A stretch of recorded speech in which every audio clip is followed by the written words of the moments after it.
दरम्यान vote चोरीतून CP Radhakrishnan यांची निवड करण्यात आली आहे। सामनामधून उपराष्ट्रपतींच्या निवडीवर विजयावर टीका करण्यात आली आहे। उपराष्ट्रपतींनी घोडे बाजार रोखण्याचा कायदा करावा, खुर्चीवर बसल्यावर माणूस खरे रंग दाखवतो असं सामनामधून म्हटण्यात आलंय। नवे उपराष्ट्रपती सीपी राधाकृष्णन यांच्यावर निष्पक्ष काम करण्याची आणि लोकशाही आणि संविधानाचा सन्मान राखण्याची जबाबदारी आहे असं सुद्धा सामन्यातून म्हटलेलं आहे। नेमकं काय म्हटलंय सामन्यातून आपण पाहूयात ग्राफिक्सच्या माध्यमातून। नव्या उपराष्ट्रपतींनी घोडे बाजार रोखणारा कायदा करावा। नवे उपराष्ट्रपती सीव्ही राधाकृष्णन यांच्यावर जबाबदारी आहे। राष्ट्रपती उपराष्ट्रपती अशा संविधानिक पदाच्या निवडणुकीत सत्ताधारी घोडेबाजार करत असतील तर तो रोखणारा कायदा करावा।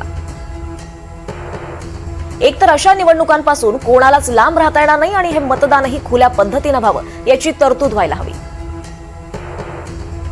एका बाजूला मतदान सक्तीचं करावं अशी मागणी केली जाते, पण त्याच वेळी संसदेत निवडून आलेले पक्ष घोडे बाजारात सामील होऊन तटस्थतेचा सौदा करून मतदानावर बहिष्कार टाकतात। अशा पक्षांची मान्यताच रद्द व्हायला हवी। सीपी राधाकृष्णन या सगळ्यांचा गांभीर्यानं विचार करतील, अर्थात खुर्चीवर बसल्यावर माणूस खरे रंग दाखवतो। नव्या उपराष्ट्रपतींचा रंग काय ते लवकरच कळेल।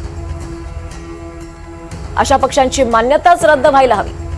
सीपी राधाकृष्णन या सगळ्यांचा गांभीर्याने विचार करतील आणि हे संविधानाच्या विरोधी आहे। राधाकृष्णन यांच्या विजयानंतर महाराष्ट्रातील भाजपचे भाडोत्री हौशे नवशे क्रॉस वोटिंगच्या गोष्टी करू लागले। या लोकांनी हाचा घोडेबाजार केल्याची कबुली दिली असेल तर भारताचा निवडणूक आयोग घोरत पडला आहे काय? वोट चोरीचा खेळ इथेही होऊ दिला जातोय अशी टीका सामनामधून करण्यात आलेली आहे।